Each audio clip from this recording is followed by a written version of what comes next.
3.6 के प्रश्नों को अब हल कर लेते हैं। तो प्रश्नावली 3.6 का पहला प्रश्न है, निम्न रैखिक समीकरणों के युग्मों को रैखिक समीकरणों के युग्म में बदल करके हल कीजिए। हमें क्या करना है, रैखिक समीकरण के युग्म में बदल कर इसे हल करेंगे।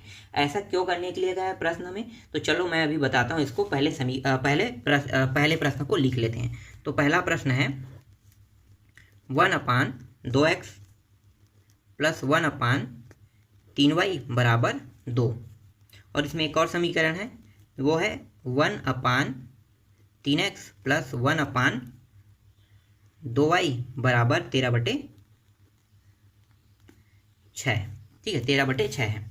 अब इस प्रश्न में रैखिक समीकरण युग्म में बदल करके हल करने के लिए क्यों कहा है भाई, कोई कारण होगा ना बदल करके हल करने का।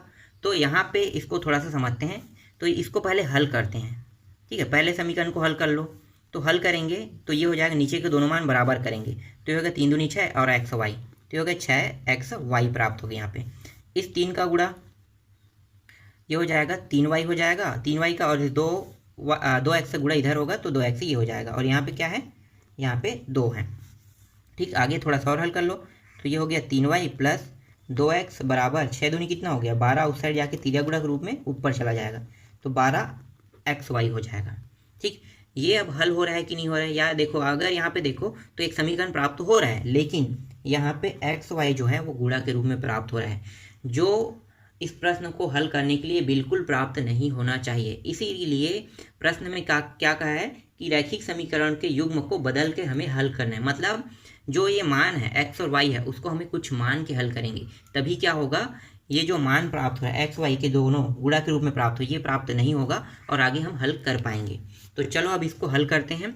और ये जो प्रश्न है ये एग्जाम्पल नंबर 18 की तरह ही हल होगा। ठीक है, जैसा 18 है वैसे ही 18-19 का एक एग्जाम्पल नंबर 19 है, वो पूरा का पूरा प्रश्न को उठा के ला दिया है इस प्रश्न में। उसको आगे मैं बताऊंगा जब हल करूंगा तो कौन सा नंबर का प्रश्न है। ठीक है, तो ये 18 के तरह ही बनेगा, same to same example number 18 के है। तो चलो अब आगे हल करते हैं। अब मानेंगे क्या, तो यहाँ पे मान लेते हैं। माना यहाँ पे देखो 1/, ये x है तो 1/x को हम मान लेते हैं, दोनों में 1/x है तो भाई दोनों से मान आएगा ना, तो ये हो जाएगा p। और यहाँ पे देखो 1/y, यहाँ भी 1/y, तो हम 1/y को मान लेते हैं q, मान लिए। अब यहाँ पे 1/x है, वहाँ पे p रखेंगे, 1/y है, वहाँ पे q रखेंगे। तो चलो रख दो, तो ये हो जाएगा 1/2। ठीक है, और यहाँ पे क्या हो जाएगा p मान लिए इसको थे। फिर इसी तरह से 1/3, और इसको हमने क्या माना था 1/y को q, तो ये हो गया q बराबर 2 हो गया। ठीक, आगे इसको पहले हल कर लो। तो देखो नीचे के दोनों मान बराबर नहीं है तो क्या होगा, लघुत्तम निकाल लो। तो 3 दूनी 6, इस 3 का यहाँ पे गुणा होगा 3p हो जाएगा, इस 2 का यहाँ गुणा होगा तो ये हो जाएगा 2q बराबर 2 हो गया। थोड़ा सा और बाकी है, इसको भी हल कर लो। तो ये हो गया 3p प्लस 2q बराबर, ये 13 गुणा होगा, यहाँ पे आकर कितना होगा 6 दूनी 12 हो गया। अब ये एक समीकरण बना। ठीक, समझ में आ गया यहाँ तक। अब क्या करेंगे, जो दूसरा मान है उसको भी रख लेते हैं। तो वहाँ पे नीचे में दिया हुआ 1/3, और उसको क्या माने थे 1/3 के बाद 1/x को हमने p माना था, और यहाँ पे दिया है 1/2, उसको हमने माना था q बराबर, ये दिया है 13/6। इसको भी हल कर लेते हैं। तो ये हो जाएगा, दोनों में से लघुत्तम आ गया 6, इस 2 का यहाँ पे गुणा 2p प्लस इस 3 का यहाँ पे गुणा, तो ये हो जाएगा 3q बराबर 13/6। यहाँ पे देखो 6 और 6 कट गया। अगर मैं इस 6 को 13 गुणा करके यहाँ पे लाता हूँ तो ऊपर में जाएगा, तो 6 फिर कट जाएगा, तो मैं यहीं पे काट दिया इसको। ठीक है, अब यहाँ पे दूसरा समीकरण हमें मिल गया 2p प्लस 3q बराबर 13, ये रहा दूसरा समीकरण। ठीक, अब क्या करेंगे, समीकरण 1 और 2 तो प्राप्त हो गया। अब जैसे मैंने पिछले प्रश्नों को हल किया है वैसे ही हल करेंगे। कौन कौन से विधि है इसको हल करने के लिए, तो एक तो विलोपन विधि है, उससे आप हल कर सकते हैं। दूसरा प्रतिस्थापन विधि है। तीसरा है वज्रगुणन विधि, और एक और विधि है रैखिक समीकरण युग्म विधि भी है, जिसे हम ग्राफ विधि के नाम से जानते हैं। तो ग्राफ विधि थोड़ा कठिन होता है, उसे हल करना इतना आसान नहीं, पर हम 3 विधि को बहुत आसानी से 3 विधि में हल कर सकते हैं। आप तीनों विधि को जानते हो। तो इस वाले जो प्रश्न है इसको मैं हल कर रहा हूँ इस बार वज्रगुणन विधि से। आप चाहे वज्रगुणन विधि से हल करो, चाहे प्रतिस्थापन से, चाहे विलोपन से, किसी भी विधि से हल करो, ये हल हो ही जाएगा और मान सेम टू सेम आएगा। तो मैं इस प्रश्न को इस बार वज्रगुणन विधि से हल कर रहा हूँ। तो यहाँ पे लिखो वज्रगुणन विधि क्या होता है, चलो मैं लिख लेता हूँ यहाँ पे वज्रगुणन विधि। वज्रगुणन विधि जो होता है वो होता है एक्स होता है और वाई होता है, ठीक है। तो लेकिन यहाँ पे तो हमारे प्रश्न में एक्स वाई नहीं है। देखो यहाँ पे क्या है, समीकरण में पी है और क्यू है। तो जहाँ पे एक्स होता है वहाँ पे पी है, जहाँ पे वाई रह गया वहाँ पे क्यू रखेंगे। तो चलो रख दो। तो ये हो गया पी अपान, क्या करेंगे जब पी को लेंगे तो हमें क्या करना था, पी वाले मान को छुपाना। देखो ये वाला पी है और ये भी 3 पी है, ये दोनों छुप गया, ठीक है। बचा क्या, 2 क्यू 12, 3 क्यू और 13 बचा है। अब इसका तीजा गुणा कर दो, इसका गुणा इसके साथ होगा, इसका गुणा इसके साथ होगा। तो गुणा करेंगे तो ये प्राप्त हो जाएगा 13 गुणित 2 या 2 गुणित 13, ठीक है, लिख सकते हैं ऐसे। फिर माइनस लगाओगे, फिर 3, यहाँ पे एक चीज़ और ध्यान देना है, ठीक है। इसको पहले अंदर लाना है, मैं यहाँ पे भूल गया था, फिर मान गलत हो जाता। इसको अंदर लाएंगे, इधर आ गया, इसको भी अंदर लाएंगे, ये माइनस और पीछे में 0। अब ये आसान हो जाएगा। तो ये क्या हो गया 13, तो ये माइनस में आ जाएगा, ठीक है। अब समझ में आ गया। अब यहाँ पे देखो 13 और कितना है, 3 है और गुणित -12 है, ठीक। अब क्या करेंगे, क्यू रखेंगे, जहाँ पे वाई होता है उसके स्थान पे क्या क्यू है, तो माइनस क्यू हो जाएगा। अब इसको भी हल कर दो। तो क्यू वाले, जो क्यू वाला पॉइंट है इन दोनों को छुपा देंगे। दिखाई क्या रहा है, 3p और 2q दिखाई दे रहा है। इसी तरह से 12 और यहाँ पे 13 है, तो 13 का गुणा इसके साथ करेंगे तो 3 गुणित -13 हो जाएगा। माइनस इस 2p का गुणा इसके साथ होगा, तो ये हो गया 2p गुणित -12। फिर एक वाला संख्या वाले को भी कर देते हैं, तो संख्या वाले का गुणा संख्या वाले के साथ करेंगे। तो यहाँ पे देख लो संख्या वाला कौन है, ये 12 है और 13 है, ठीक है। ये दोनों अब विलोपित हो गए। अब दिखाई क्या दे रहा है आपको, ये दोनों मान दिखाई दे रहा है। इसका गुणा इसके साथ होगा तो कितना होगा, 3 गुणित 3 हो जाएगा। और इस 2p का गुणा इसके साथ होगा तो ये -2p गुणित 2 हो गया, ठीक। यहाँ तक निकल गया। अब क्या करेंगे, बस अब इसको हल करेंगे। तो हल कर दो, तो p अपान ये हो गया 13 दूनी 26 और ये क्या है माइनस में, -26, ये माइनस में दोनों प्लस हो गया। 12 24 बात है 36 हो जाएगा, बराबर -q अपान 13 तिया 39 और यहाँ पे माइनस है तो -39 हो जाएगा। ये माइनस में दोनों प्लस हो गया, 12 दूनी 24 हो जाएगा, बराबर ये हो गया 1/3 तिया 9 और माइनस ये हो गया 4, ठीक। तो p का मान निकाल लो। तो p का मान यहाँ पे निकलेगा, यहाँ पे 10 आ जाएगा। फिर यहाँ पे -q है, यहाँ पे माइनस चिन्ह बड़ा है, तो ये हो जाएगा, घटाएंगे तो ये आ गया 5 और 1 15 प्राप्त हो गया, ठीक है। और माइनस में प्राप्त होगा, फिर 1/, इनको भी घटा दो तो ये 5 प्राप्त हो गया। अब एक बार इन दोनों को लेकर हल करेंगे, एक बार इन दोनों को लेकर हल करेंगे। तो हल कर दो। तो p/10 को लेकर हल कर रहे हैं तो ये हो गया 1/5। इसको थोड़ा सा आगे इधर ही हल करते हैं, तो ये हो जाएगा तीजा गुणा हो यहाँ पे, ये हो जाएगा यहाँ पे, ठीक। तो हमें सिर्फ p को अकेला रखना, p को अकेला रखो और इसको यहाँ पे ले जाओ। तो ये हो गया 10/5, 5 एकम 5 दूनी, तो p का मान कितना प्राप्त हो गया, 2, ठीक। समझ में आ गया। p का मान कितना निकला, 2। अब q का मान निकाल लेते हैं। तो q वाला मान क्या है, ये दोनों कट के क्या हो गया, माइनस माइनस कट के प्लस हो गया, तो ये हो गया q अपान 15 और 1/5। यहाँ पे तीजा गुणा होकर ये भी यहाँ पे चला जाएगा, तो यहाँ पे q बराबर 15/5, 5 एकम 5 तिया, तो p का मान प्राप्त हो गया, q का मान प्राप्त हो गया 3, ठीक। समझ में आ गया। p का मान कितना प्राप्त हुआ, 2 और q का मान प्राप्त हो गया 3। लेकिन हमें p और q का मान नहीं निकाला, हमें किसका मान निकालना था, x और y है ना हमारे प्रश्न में। तो इस मान को कहाँ पे रखेंगे, जहाँ पे हमने माना था। तो माने वाला जो मान है वो क्या है, माना जो था वो है 1/x है, और p का मान जो था p के स्थान पे क्या रखेंगे, यहाँ पे 2 रख दो। अब आगे इसको हल करो, तो ये हो जाएगा इधर चला जाएगा और ये वाला मान इधर ला लेते हैं, तो 1/2 इधर हो गया, ठीक है। ये वाला मान ऊपर जाएगा, ऊपर वाले मान को नीचे ला लेते हैं, तीजा गुणा होके, तो ये हो गया x। तो x का मान प्राप्त हो गया 1/2 और इसी तरह से y का निकाल लेते 1/y बराबर 3। यहाँ भी वैसे ही होगा, ऊपर का मान नीचे, नीचे का मान ऊपर चला जाएगा, तो 1/3 बराबर y। ये रहा आपका फाइनल आंसर, ठीक। समझ में आया ये प्रश्न। चलो आगे हल करते हैं। दूसरा है 2 करनी के अंदर x है प्लस 3 करनी के अंदर y है बराबर 2। इसी तरह से एक और समीकरण है, वो है 4 करनी के अंदर x है प्लस करनी के अंदर, सॉरी यहाँ पे माइनस है ना, करनी के अंदर y है और बराबर -1 है, ठीक। यहाँ भी हम मान लेते हैं, तो यहाँ पे मैं साइड पे मानता हूँ 1/, अगर करनी x को हम p मानते हैं तो 1/, करनी y को हम क्या मानेंगे, q मानेंगे।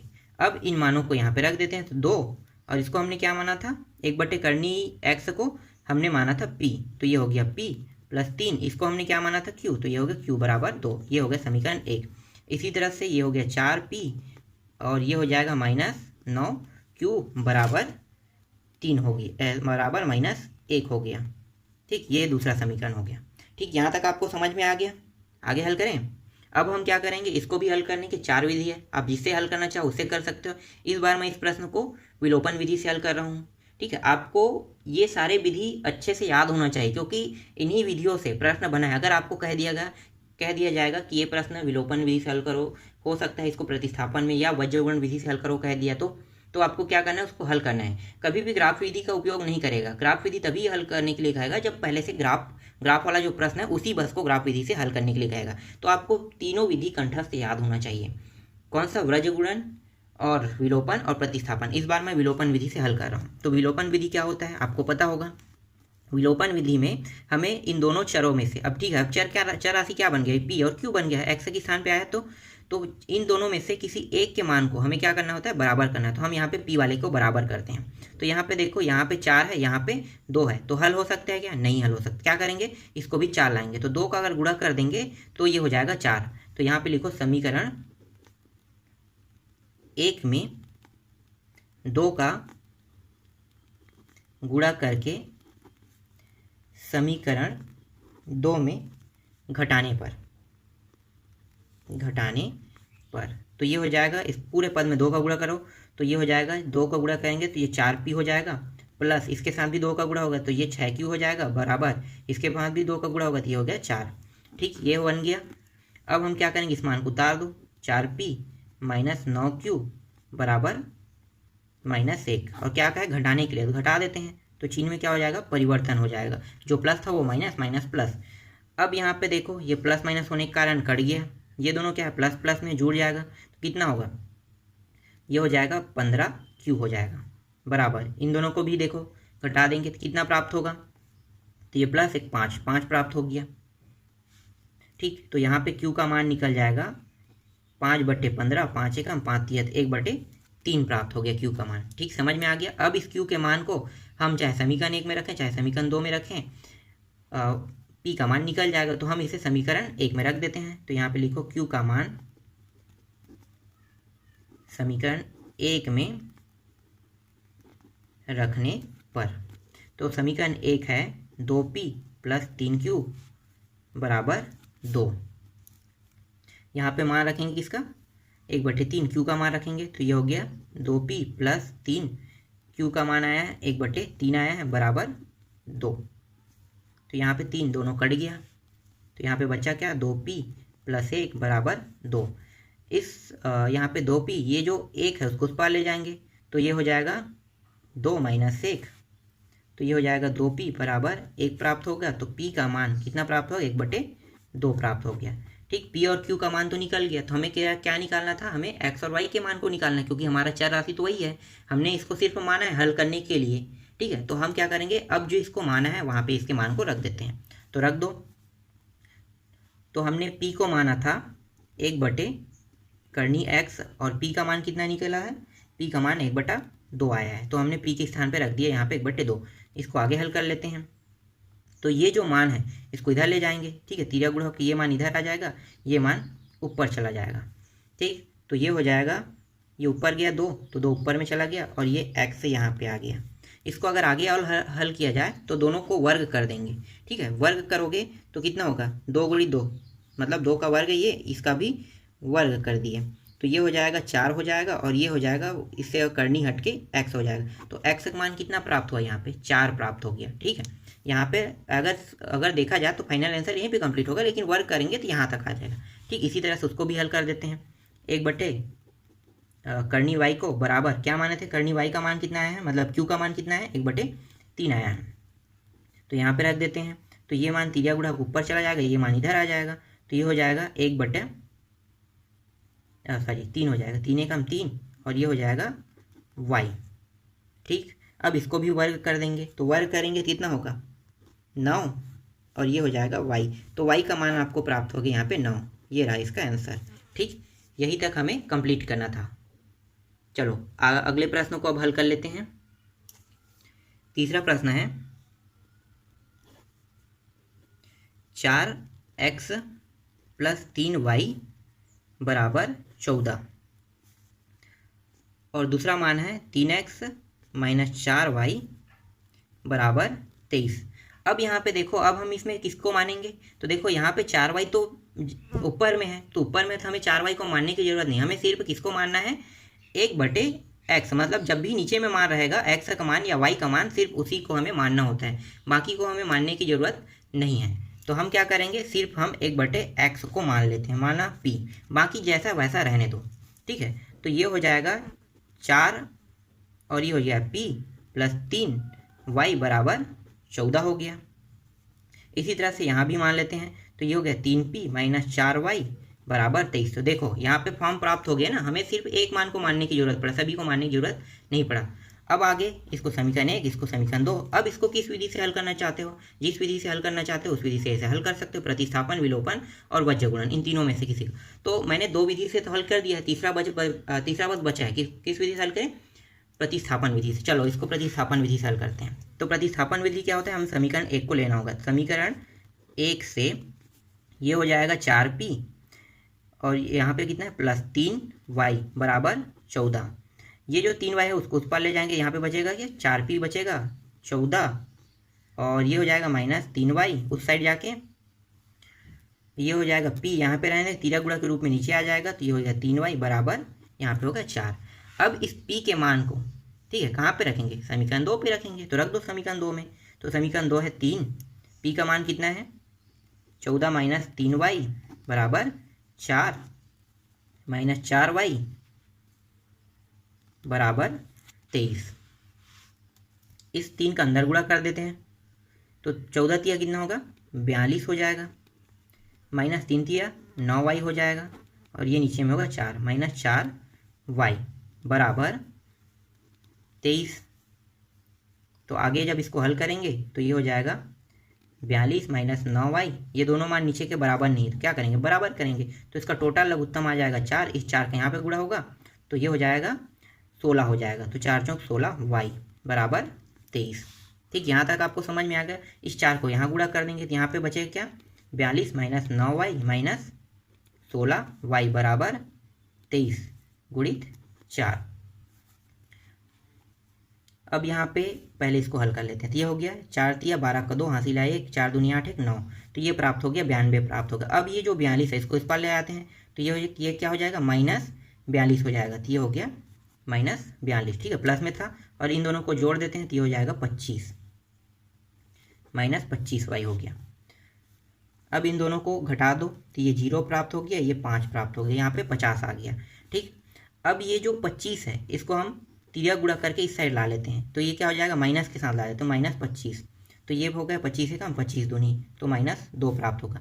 तो y का मान कितना प्राप्त हो गया माइनस 2। ठीक है, y का मान तो निकल गया, अब हमें किसका मान निकालना है, अब हमें सिर्फ p का मान निकालना है। ठीक है, p को हमने माना है ना, p को जब माने हैं तो उसको बाद में हम उसके स्थान पे रख देंगे मान को। तो अब हम p के मान निकाल लेते हैं, तो y के मान को कहाँ पे रखेंगे, समीकरण 1 या समीकरण 2, इनमें से किसी भी समीकरण में रख सकते हो। तो हम इसे समीकरण 1 में रख लेते हैं। तो समीकरण 1 है 4p प्लस 3y बराबर 14, तो यहाँ पे हो जाएगा 4p प्लस 3y का मान कितना है माइनस 2 बराबर 14, ये हो गया 4p, इन दोनों को गुणा करेंगे तो माइनस 6 बराबर 14 प्राप्त हो जाएगा। इस 6 को उस पार ले जाएंगे तो 4p बराबर 14 और ये प्लस हो जाएगा इस साइड आके, तो ये हो गया प्लस 6 हो गया।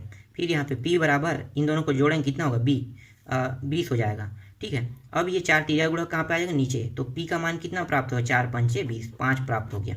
अब इस p के मान को कहाँ पे रखेंगे, जहाँ पे हमने माना था, माना क्या था 1/x को हमने p माना था, तो 1/x p का मान कितना है 5, तो ये हो जाएगा, ये ऊपर चला जाएगा और 5 जो है नीचे आ जाएगा, तो 1/5 बराबर x, तो x का मान कितना प्राप्त हो गया 1/5 प्राप्त हो गया, और y का मान कितना प्राप्त हो गया -2। ये रहा इसका आंसर। ये समझ में आया, मैंने 3 विधि का उपयोग किया है, आप भी इन तीनों में से जिस विधि आपको आसान लग रहा है उन विधि से आप हल कर सकते हो। ठीक है, यहाँ पे कहा नहीं कि आपको किस विधि से हल करना है। ठीक, आपको समझ में आ रही है ये चीज़ मैं जो बोल रहा हूँ वो। ठीक है, तो तीनों विधियों में से किसी भी विधि से आप हल कर सकते हो। चलो आगे बनाते हैं चौथे प्रश्न को। चौथा प्रश्न है 5 x minus one upon plus 1 upon y minus 2 बराबर 2 है। और दूसरा जो है वो मान है वो है x minus 1 minus 3 y minus 2 बराबर 1। ये जो प्रश्न है ये एग्जाम्पल नंबर 19 है, ठीक है। पूरा एग्जाम्पल नंबर 19 वहाँ से उठा के यहाँ पे ला दिया है। आप इसको जिस विधि से हल करना चाहो हल कर सकते हो। बाकी हमें क्या करना है, इसको मानना पड़ेगा तो मान लेते हैं भाई। मान लो माना, यहाँ पे 1 बटे किसको मानेंगे 1 अपान, यहाँ पे दोनों को मानेंगे एक्स माइनस वाई को क्या मानते हैं पी। इसी तरह से यहाँ भी मानेंगे, क्या मानते हैं 1 अपान वाई माइनस 2 को क्यू मान लिए, ठीक। अब हम इसके स्थान पे इन मानों को रख देंगे तो 5p प्लस ये हो जाएगा 1q बराबर 2। ये एक समीकरण बन गया। इसी तरह से 6p यहाँ पे माइनस है, माइनस 3q बराबर 1, ये हो गया दूसरा समीकरण बन गया। अब आप इसको किस विधि से हल करोगे, जिस विधि से हल करना चाहो कर सकते हो। तो मैं अब इसको विलोपन विधि से हल करता हूँ, ठीक है।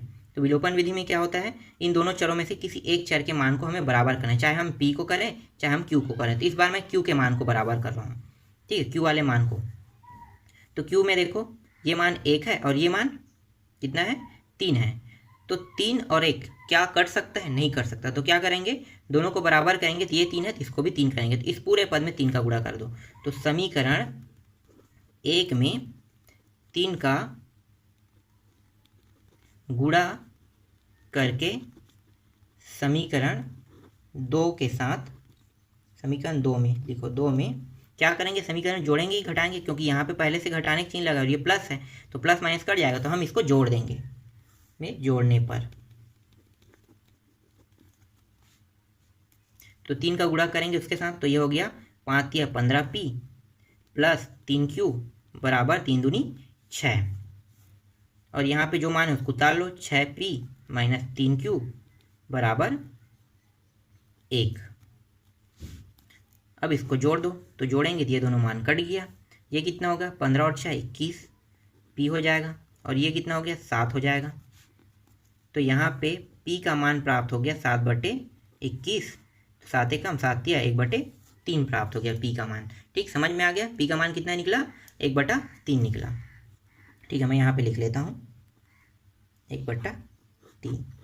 अब हम q के मान निकालते हैं। तो अब क्या करेंगे, समीकरण 1 या 2 इन दोनों में से किसी में भी रख दो, मान निकल जाएगा q का। तो हम समीकरण 1 में रख देते हैं। तो समीकरण 1 क्या है 5p प्लस q का मान हमें रखना है, सॉरी p का मान ना, क्योंकि हमने p का मान अभी p का मान निकला है। तो हम क्या करेंगे, इस p के मान को समीकरण 1 में रखते हैं। तो 5 गुणित 1/3 हो जाएगा प्लस q बराबर 2। ये हो जाएगा 5 एकम 5/3 प्लस q बराबर 2। इस पूरे मान को उस पर ले जाते हैं पक्षांतर करके। तो यहाँ पे बचेगा क्या, यहाँ पे सिर्फ q बस बचेगा। ये हो गया 2 माइनस 5/3। इसको आगे और हल करते हैं, ठीक है, इसी मान को। तो ये हो जाएगा यहाँ पे कुछ नहीं मतलब 1 है। तो ये इन दोनों को मान को अगर बराबर कहें तो 3 प्राप्त हो गया। 3 दूनी 6 माइनस 5, तो ये प्राप्त हो जाएगा, घटा दो तो 1/3 प्राप्त हो गया। तो q का मान कितना निकला, q का मान भी 1/3 प्राप्त हो गया। अब इस मान को कहाँ पे रखेंगे, जहाँ पे हमने माना था। तो माने वाले जो मान है वो है 1/x माइनस 1 और p का मान कितना निकला है 1/3 निकला है। इन दोनों को तिर्या गुणा कर देते हैं।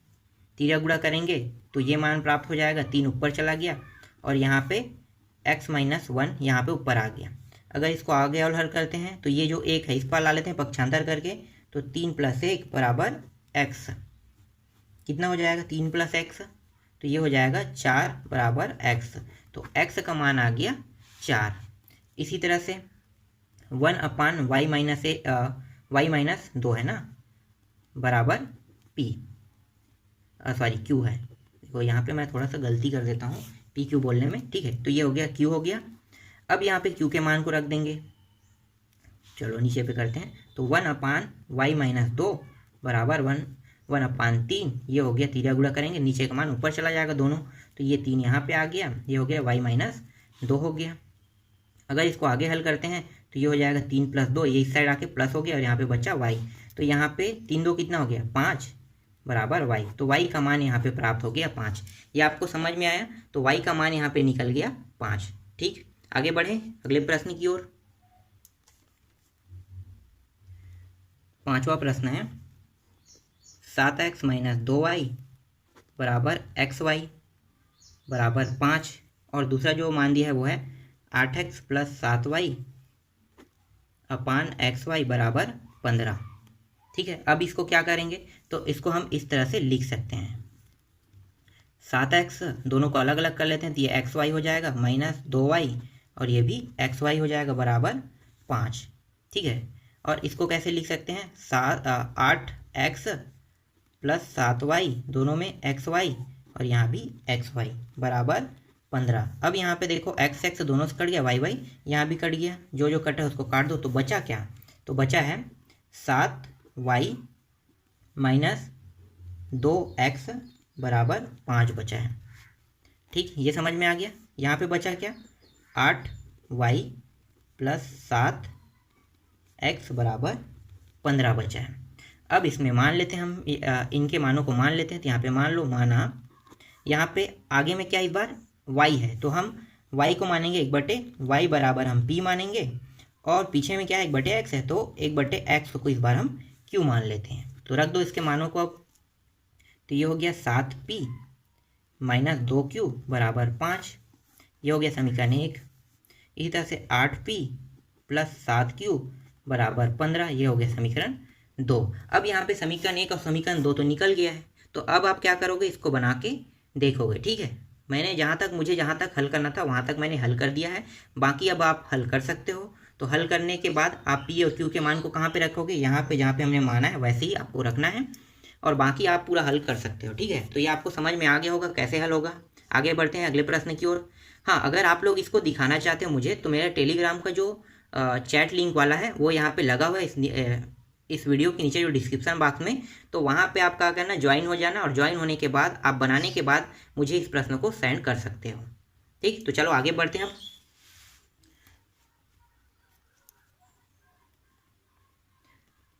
अब छठवां प्रश्न हल करते हैं। छठवां प्रश्न क्या है 6x प्लस 3y बराबर 6xy। देखो जो फॉर्म में हमें नहीं प्राप्त होना है वही फॉर्म में यहाँ पे दिया है, और 2x प्लस 4y बराबर 5xy।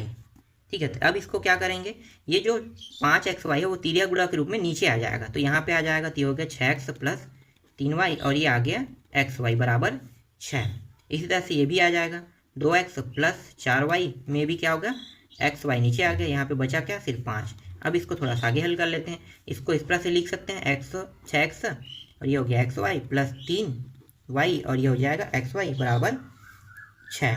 इसको भी वैसे लिख लो 2x xy प्लस 4y और ये हो जाएगा xy बराबर 5। यहाँ पे देखो कौन कौन कटा है, ये दोनों कट गया, यहाँ भी वैसे ही ऊपर नीचे में कट गया, बचा क्या, तो बचा है वो मान है ऊपर, यहाँ पे देखो 6x और यहाँ सॉरी ये x कट चुका है ना, 6y 6/y प्लस 3/x बचा है और ये 6 बचा है। इसी तरह से यहाँ पे 2/y प्लस 4/x बचा है, ये हो गया 5। अब यहाँ पे मान लेते हो, तो माना यहाँ पे किसको मानेंगे, जो आगे में उसको हम मान लेते हैं p, तो 1/x को हमने क्या माना p सॉरी y, ये आगे में क्या है y है। ठीक है, और 1/x को हम मान लेते हैं q। अब इनके मानों को रख दो, तो 6p प्लस 3q बराबर 6 हो गया। इसी तरह से 2p प्लस 3q बराबर 5, ये होगा समीकरण 1 समीकरण 2। अब उन तीनों विधि में किसी भी विधि से आप हल कर सकते हो, इसको हल करोगे तो आपका आंसर आ जाएगा। ठीक, बाकी चीज़ तो आप जानते हो हल करना। चलो आगे बढ़ते हैं अगले प्रश्न की ओर। 7वां प्रश्न है 10x plus y plus 2x minus y बराबर 4, और यहाँ पे 15x plus y minus 5x minus y बराबर -2। यहाँ पे क्या मानेंगे, तो यहाँ पे मान सकते हो माना xy। ठीक है, तो यहाँ पे 1/x प्लस वाई बराबर हम इसको p मानते हैं, और दूसरा क्या है यहाँ पे देखो, तो यहाँ पे 1/x माइनस वाई बराबर इसको हम q मानेंगे। मानों को रख दो, तो यहाँ पे हो जाएगा 10p और प्लस 2q बराबर 4। इसी तरह से 15p माइनस यहाँ पे क्या है 5 है ना, 5 क्यू बराबर -2। इसको समीकरण 1 समीकरण 2, यहाँ भी एक समीकरण निकल गया। अब आसानी से आप हल कर सकते हो। तो आगे बढ़े लास्ट प्रश्न की ओर। तो अंतिम जो प्रश्न है इस प्रश्न में, ठीक है, प्रश्न क्रमांक 1 का अंतिम प्रश्न क्या है, 1/3x + y + 1/3x - y बराबर 3/4। और दूसरा मान जो है वो है 2 3x + y - 1/2 3x - y equal -1/8। ठीक है, अब हम किसको मानेंगे, इस पूरे मान को मान लेते हैं। तो इसको हम मानते हैं 1/3x + y को हम p मान लिया, और 1/3x - y को हम q मान लेते हैं। अब मानों को उसके स्थानों पर रख देते हैं। ठीक है, यहाँ पे तो पहले में आएगा p, ठीक है, p बस रहेगा, और यहाँ भी क्या 1 है मतलब q बस रहेगा, और ये हो जाएगा 3/4। इस 4 को यहाँ पे गुणा कर देंगे तो ये हो जाएगा, नीचे में है ना तो गुणा कर दो, तिर्यक गुणा रूप में ऊपर चला जाएगा, ये 4p हो जाएगा और ये 4q हो जाएगा बराबर 3। ये बन गया एक समीकरण। अब दूसरे में भी मान रख दो तो ये हो जाएगा 1/2 हो जाएगा, और इसको हमने क्या माना था p -1/2, और इसको हमने माना था q, और यहाँ पे क्या है -1/8 है। ठीक है, यहाँ पे हमने मानों को रख दिया। अब क्या होगा, यहाँ पे देखो दोनों मान बराबर है, मतलब ये p - q इसको डायरेक्ट लिख सकते हैं। नीचे के दोनों मान बराबर मतलब ये हो गया 2 बराबर 1 - 8। ये मान यहाँ पे चला जाएगा तिर्यक गुणा होके, और ये जो तिर्यक गुणा होके 8 जो है यहाँ पे आ जाएगा, और ये यहाँ पे चला जाएगा, तो ये हो जाएगा 8p - 8q बराबर -2 एकम 2। ये हो गया दूसरा समीकरण। अब समीकरण 1 और समीकरण 2 निकल चुका है, तो अब आप आसानी से अब इसको हल कर सकते हो। तो इस तरह से प्रश्न क्रमांक 1 पूरा कंप्लीट हो गया। अगर आपसे हल नहीं होगा तो आप मुझे कमेंट कर देना, मैं इसका वीडियो आपको बना के दे दूंगा। ठीक, आगे नेक्स्ट वीडियो में हम लोग प्रश्न क्रमांक 2 को हल करेंगे।